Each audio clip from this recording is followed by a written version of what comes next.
Now we talk about special functions in quantum mechanics. Special functions in quantum mechanics. Many important quantum mechanical systems lead to differential equations whose solutions are, of course, special functions. We have examples like, uh, okay, you have physical systems and the special functions that lead to. For the harmonic oscillator, you have Hermite polynomials. For hydrogen atom, which is radial, you have associated Laguerre polynomials. For hydrogen atom angular, you have Legendre polynomials. For angular momentum, you have spherical harmonics. For scattering theory, you have Bessel functions. And for particle wave analysis, you have spherical Bessel functions. So these functions arise naturally from solving the Schrodinger equation under different symmetries. So, talking about the quantum harmonic oscillator, for potential energy, for instance, the harmonic oscillator potential is V of x, which is equal to 1 over 2 m w squared x squared. Then the time-dependent Schrodinger equation is then minus h bar squared over 2m d squared psi over dx squared plus 1 over 2m omega squared x squared psi equals e psi. So this system is one of the most important exactly solvable models in quantum mechanics. And applications include molecular vibrations, crystal lattice vibrations, quantum field theory, electromagnetic cavity modes. Then we have the dimensionless form. So for the dimensionless form, we introduce the dimensionless coordinate psi, which is square root of m omega over h bar x. Then the Schrodinger equation becomes d squared psi, the psi squared plus 2e minus psi squared into psi, which is equal to 0, where epsilon is e over h bar omega. So for large values of psi, so we have psi of psi. Yeah, I think these are called psi, right? Psi of psi, which is approximately e raised by minus psi squared over 2, like that. Therefore, we can write that psi of psi is e raised by minus psi squared over 2 h psi, and substitution gives h prime prime minus 2 psi h prime plus 2 epsilon minus 1 h equals 0, which is Hermite's differential equation, like that. And that leads to the concept of Hermite polynomials. So you have polynomial solutions exist only when 2 psi minus 1 is equal to 2n, meaning that we have psi to be n plus 1, when n plus half, when you make epsilon the subjective formula, right? So you have psi to be n plus half. Therefore, the allowed energies are E sub n, which is n plus half h bar W. This is called energy quantization. So from there, we can get the first few Hermite polynomials. H naught of x equals, I mean, we already took care of Hermite polynomials in a previous video.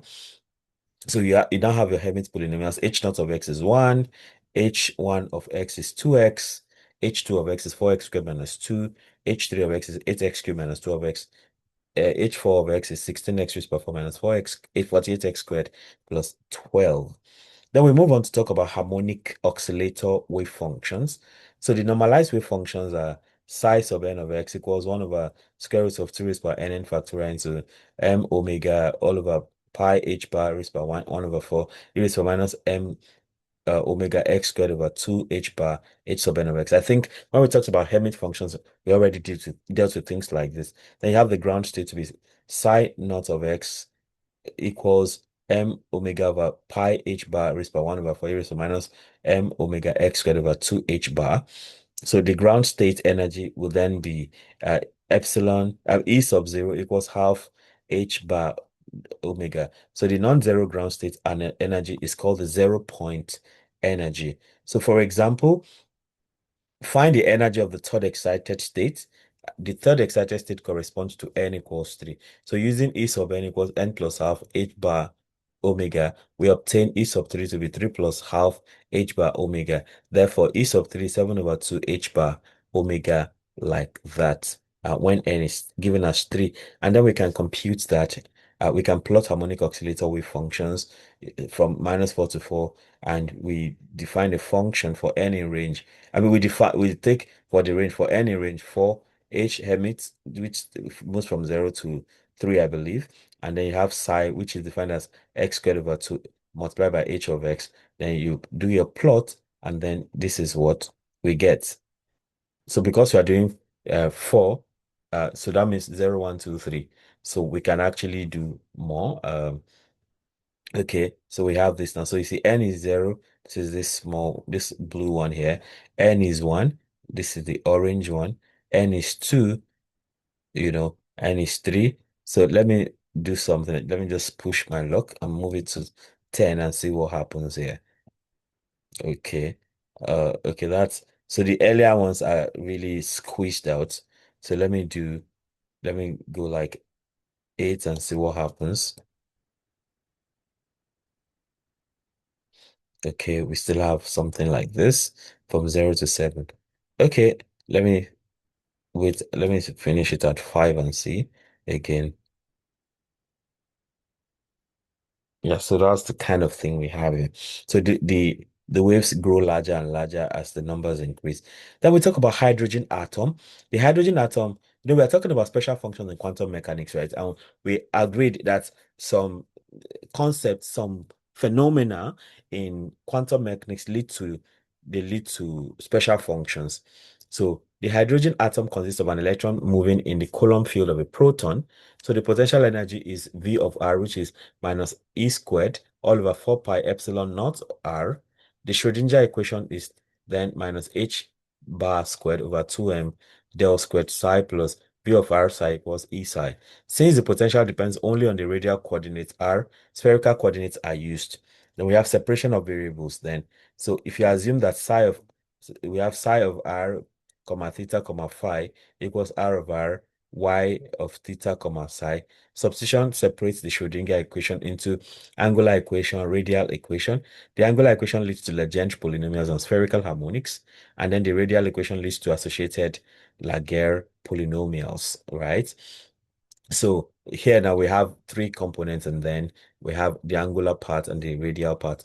Angular goes to Legendre, radial goes to Laguerre, and we've considered Legendre and Laguerre equation in individual videos earlier on in this playlist. So for the Legendre polynomials, right, the angular equation becomes 1 over sine theta d theta of sine theta dp d theta plus L into L plus 1 p equals 0. So the solutions are Legendre polynomials. And the first few examples are P naught of x is 1, P1 of x is x, P2 of x is 1 over 2, 3x squared minus 1, and P3 of x is 1 over 2, 5x cubed minus 3x, like that for Legendre polynomials.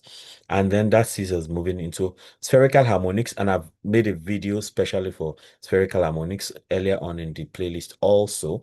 The complete angular solutions are y sub Lm of theta comma phi called spherical harmonics, and they satisfy L squared y sub Lm equals L into L plus 1 h bar squared y sub Lm, and Lz y sub Lm equals m h bar y sub Lm, like that.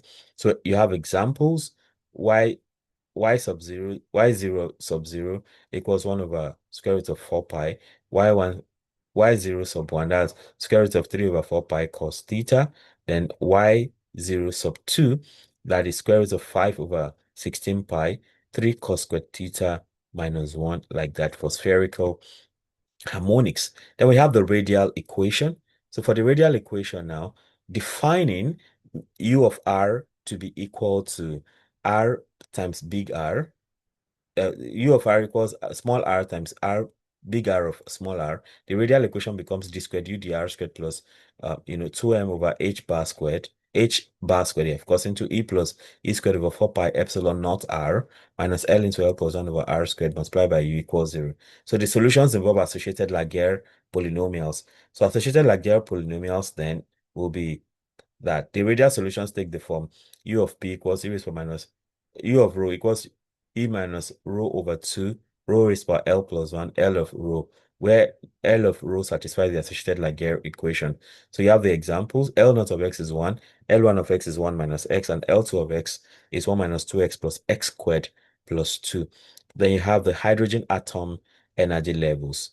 So the energy spectrum is E sub n equals minus 13.6 over n squared e raised power v. So for examples, for n equals 1, now you have e raised power 1 equals minus 13.6 over 1 squared, which is just minus 13.6 ev. Then for n equals 2, you have 13.6 over 4, that's 2 squared, and that will be minus 3.4 ev. Then You have for n equals 3, that's 13.6 over 9, that's minus 1.51 eV, like that for the hydrogen atom energy levels. Then we move on to angular momentum. So angular momentum operator is given as L equals R cross P.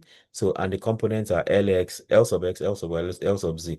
So the total angular momentum operator is L squared, which is L sub x squared plus L sub y squared plus L sub z squared.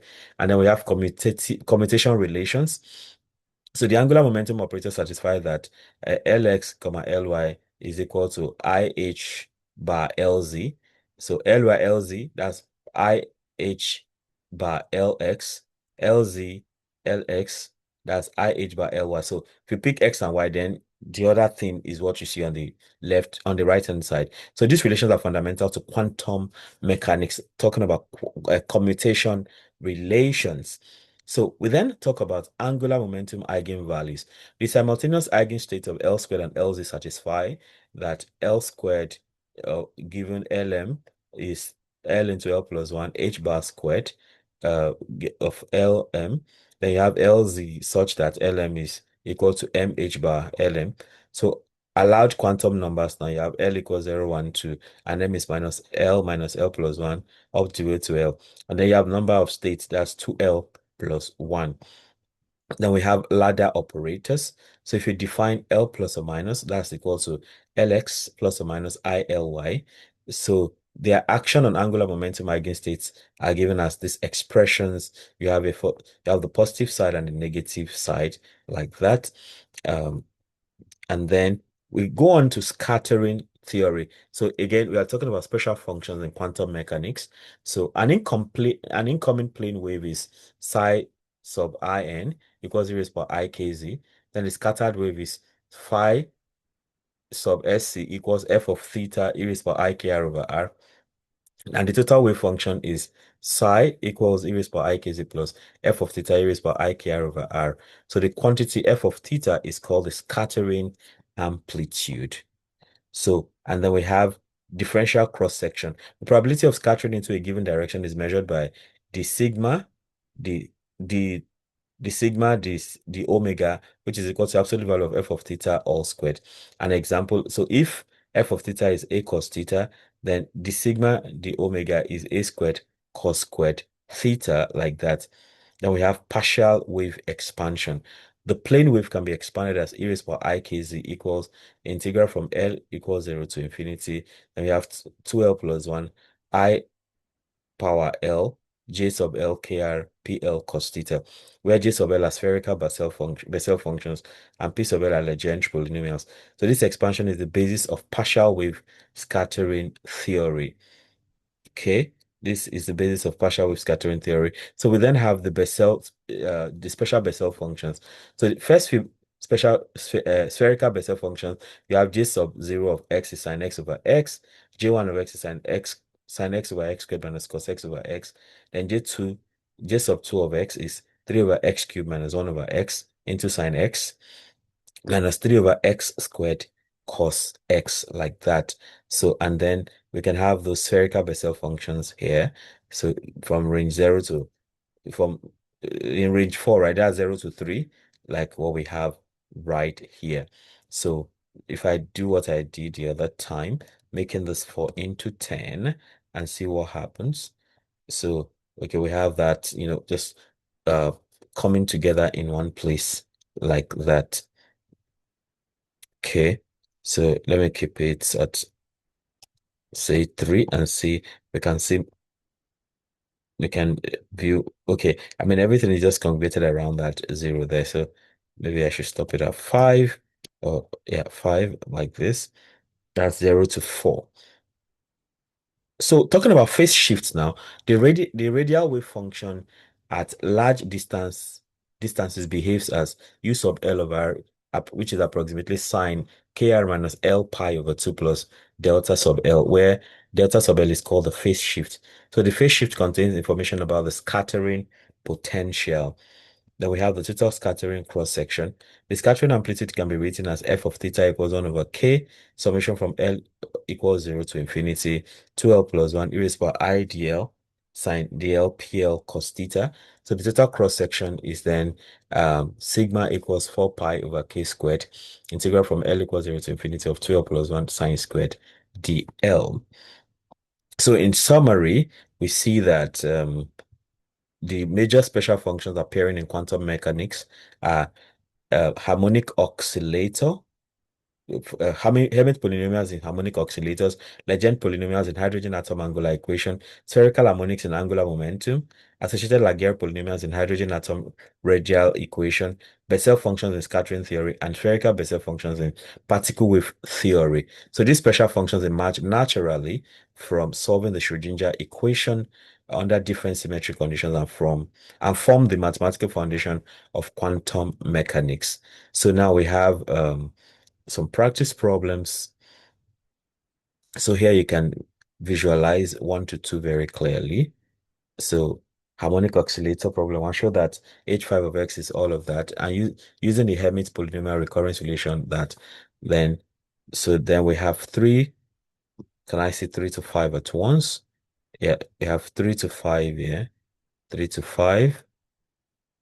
We have 6 to 8. 6 to 8. Then 9 to 11, 12 to 14, 15 to 17, then 18 to 20, but then we also have a challenge problem. Okay, so of this now, we'll be solving 2 as usual, and those 2 will be made known right about now. Okay, yeah. So we'll be solving problem 7 and 19. So let's see problem 7. So problem 7 is yeah, for the hydrogen state n equals 4, L equals 2, determine the number of radial nodes, the number of angular nodes, and the total number of nodes. That's question 7. And question 19, problem 19, that is for a scattering process with phase shift, delta naught is pi over 6, delta L is 0 for L greater than or equal to 1. Compute the total cross section, sigma equals 4 pi over k squared, summation from L equals 0 to infinity for 2L plus 1 sine squared d delta sub L. So let's go ahead and deal with all of this.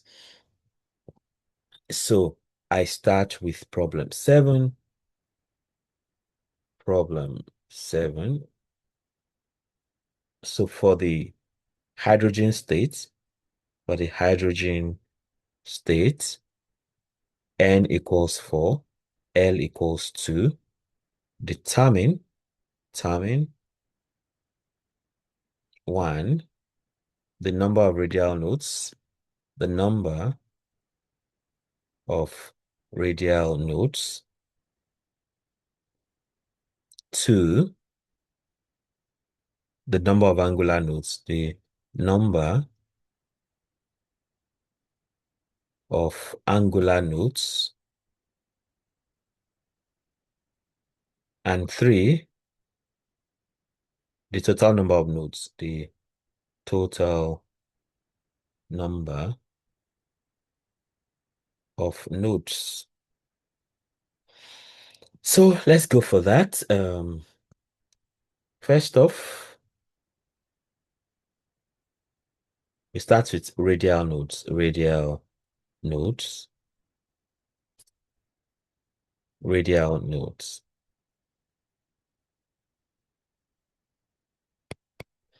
So for radial nodes now, so for hydrogenic, for hydrogenic wave functions, radial nodes is equal to n minus L minus 1. So substituting,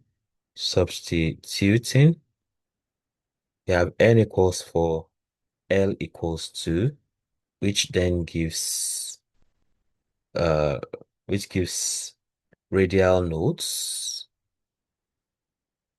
to be 4 minus 2 minus 1. This is the formula right here. And that is 3.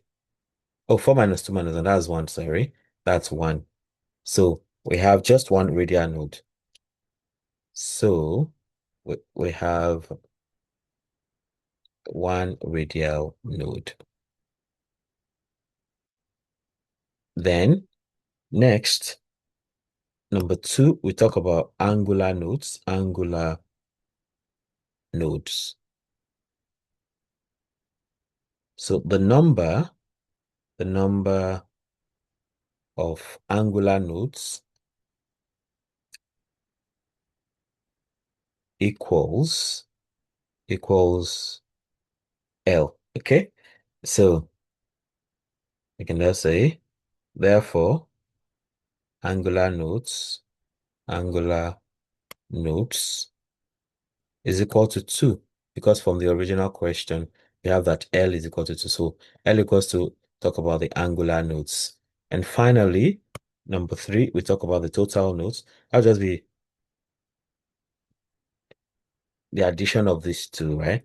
Total nodes now. So we know that total nodes are the sum of radial and angular nodes. Radial and angular nodes. So that means total nodes will be n minus L minus 1 plus L, which is n minus L minus 1 plus L. L cancels out. So that is simply n minus 1. And we know from the problem, n is equal to 4. So n is 4. So that is 4 minus 1, which is 3. So in all,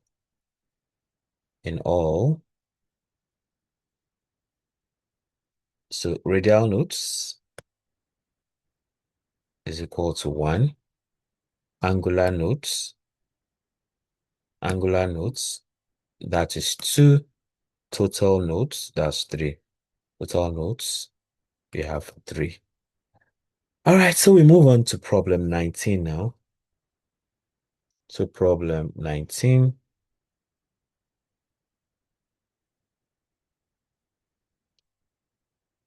So for a scattering process, with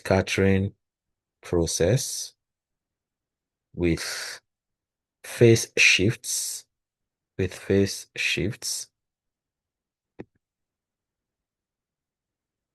delta naught is equal to pi over 6.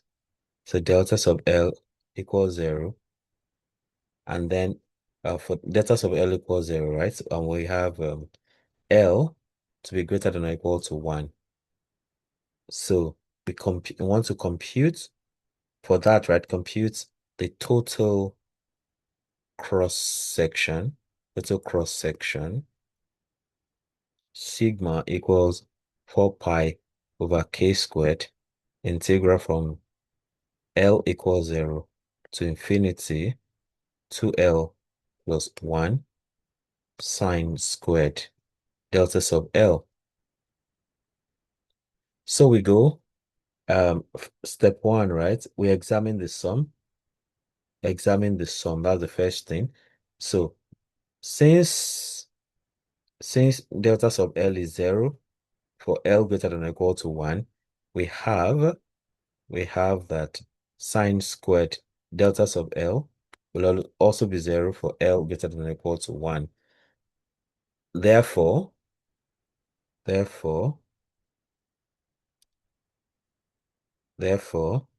all therefore therefore all terms with L greater than or equal to 1 will actually have to vanish. So only the L equals 0 term remains. Only the L equals 0 term remains. So I mean, we have to expand this, right? So every term from L equals 1 upwards will have to go. So what that means is that we then have, so we say thus, sigma is 4 pi over k squared, 4 pi over k squared. Look at this now, 4 pi over k squared. Only L equals 0 works. So that's 2 times 0 plus 1, right? Times sine d sub 0. So that's 4 pi k squared. That's 2 into 0 plus 1 sine squared d sub L, which is now 0. So that means sigma itself is 4 pi over k squared. 2 times 0 is 0 plus 1, that's 1. So just have 4 pi over k squared sine squared delta sub 0, like this. So that's the first step where we've talked about examining the sum. So we have this now, because delta for L greater than or equal to 1, everything goes to 0. But so we only have the term for delta for L equals 0. So now we then substitute the phase shift. So to substitute the phase shift, given that delta sub 0 is pi over 6, we have delta sub 0 here. And in the original problem, we'll be given delta of 0 to be pi over 6 in the original problem. So given delta sub 0 to be pi over 6, and knowing that sine pi over 6 is equal to half. Pi is 180. 180 over 6 is 30. So sine 30 is 0.5. So sine pi over 6 is equal to half. Therefore, sine squared pi over 6 is 1 over 4. That's half times half, which is 1 over 4. So substituting, we then have that sigma is 4 pi over k squared multiplied by, so sine squared d naught now. We've got sine squared d naught to be 1 over 4. So that will be 1 over 4 here. So that sigma now is 4 cancels 4. So we have pi over k squared. That's the sum we're looking for. So because the question is to find the total cross-section rather. So that's the total cross-section we're looking for. The total cross-section is pi over k squared. So just to go a bit further, I want to understand the physical interpretation, right? So physical interpretation of this. So only the S wave, only the S wave where L is equal to 0 contributes to the scattering, contributes to the scattering. That's one. So this situation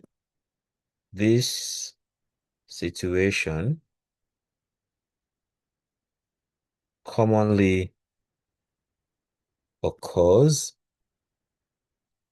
in low energy scattering because higher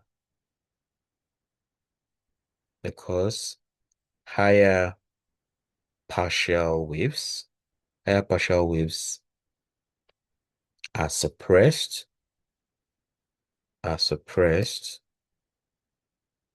by the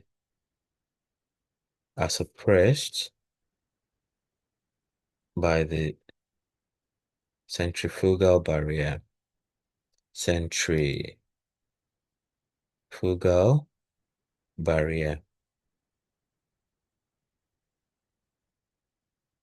The scattering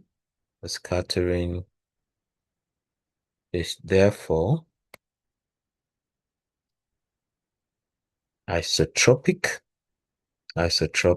and completely determined by the single phase shift. And on that note, we come to the end of this interesting video talking about special functions in quantum mechanics. So let me show the questions once again. For practice problems, you can see 1 and 2 clearly here. And then you can see 3 to 5 can be seen here. 3 to 5.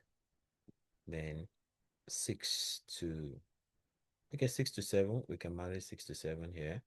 Then 8 to 10 are showing clearly. 8 to 10 here. Then 11 to 13 can be seen here. 11 to 13 under angular momentum. Then 14 and 15, and of course 16 under scattering theory. Okay, 14 and 15 boldly. Yeah, under that. Then scattering theory, we have 14, we have 16, 17, and okay, let's say 16 and 17 first. Then 18 to 20. Okay, 18, 19 is fine for this. And lastly, we go for 20 and the challenge problem. So with this, we come to the end of this interesting video. Let me know how helpful this is for you.